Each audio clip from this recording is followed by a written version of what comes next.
रामदेव बाबा मेळा निमित्त भव्य मिरवणूक संपन्न। याबाबत वृत्त असे की धुळे शहरातील तारगल्ली येथे गेल्या अनेक वर्षापासून रामदेव बाबा यांचं मंदिर या ठिकाणी स्थापन करण्यात आले असून दरवर्षी सालाबादाप्रमाणे रामदेव बाबा मेळा उत्सव हा वर्षातून दोनदा राबविला जात असतो।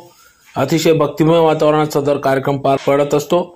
त्यानिमित्तानेच भाद्रपद शुद्ध दशमी निमित्त आज दिनांक 13 सप्टेंबर 2024 रोजी सकाळपासूनच विविध धार्मिक कार्यक्रमांचे आयोजन करण्यात आले होते, ज्यात प्रामुख्याने सकाळी होम हवन, आरती, धुळे शहरातून भव्य अशी मिरवणूक, रात्री महाआरती, भजनी मंडळ, भजन संध्या कार्यक्रम असा विविध कार्यक्रम या ठिकाणी पार पडत असतात। तर सकाळी या ठिकाणी रामदेव बाबा मंदिर विश्वस्त अध्यक्ष कैलास अग्रवाल यांच्या अध्यक्षतेखाली सदर ही मिरवणूक काढण्यात आली।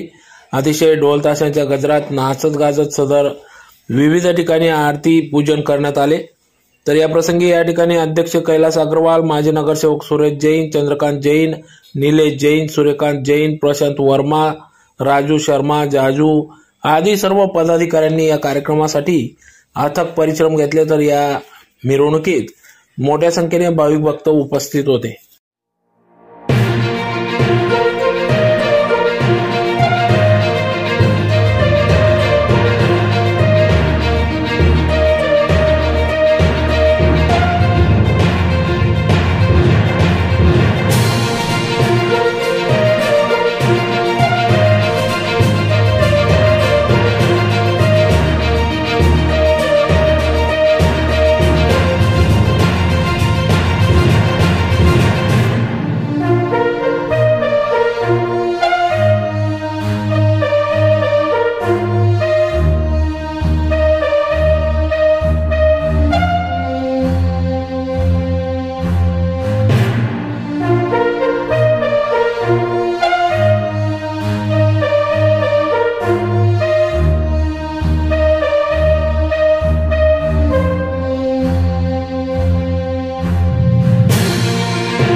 आवाज देना, जय घोष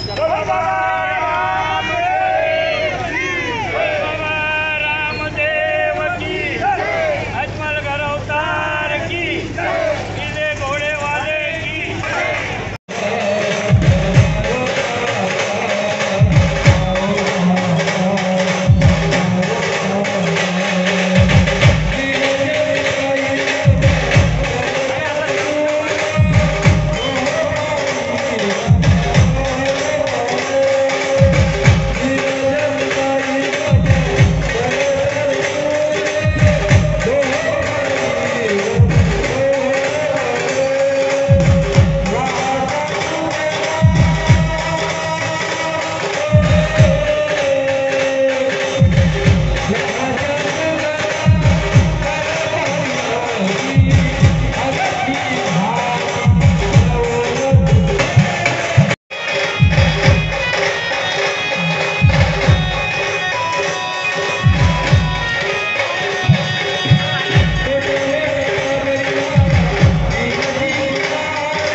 सणावाराप्रमाणे रामदेव बाबांचा हा मेळा दर वर्षातून 2दा मेन कार्यक्रम त्यांचा ऋणीचा आणि त्याच्या अनुषंगाने धुळे शहरामध्ये तारगल्लीतील रामदेव बाबा मंदिरामध्ये हा मेळा दरवर्षी साजरा होतो।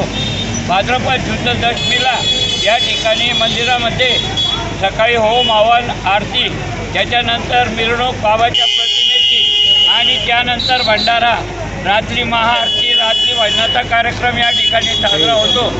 आणि दरवर्षी हे जवळजवळ आमच्या तारगल्लीतील हे मंदिर 40 ते 45 वर्षापूर्वी बद्री तात्या परिहार यांच्या अनुषंगाने या मंदिराची चालना झालेली आहे आणि आज या ठिकाणी हा मेळा साजरा होत आहे। आमचे अध्यक्ष कैलास अगरवाल, मी माजी नगरसेवक सुरेश जैन, चंद्रकांत जैन, तिलक जैन, त्याचप्रमाणे प्रशांत वर्मा, राजू शर्मा, त्याचप्रमाणे जाजू, त्या इतर अनेक कार्यकर्त्यांसमवेत हा मेळा आम्ही अत्यंत धामधुमीने साजरा करतो आणि या ठिकाणी जनतेचा आणि भाविकांचा प्रतिसाद प्रचंड असतो आणि या ठिकाणी दर वर्षाप्रमाणे हा कार्यक्रम होतो। जय बाबारी।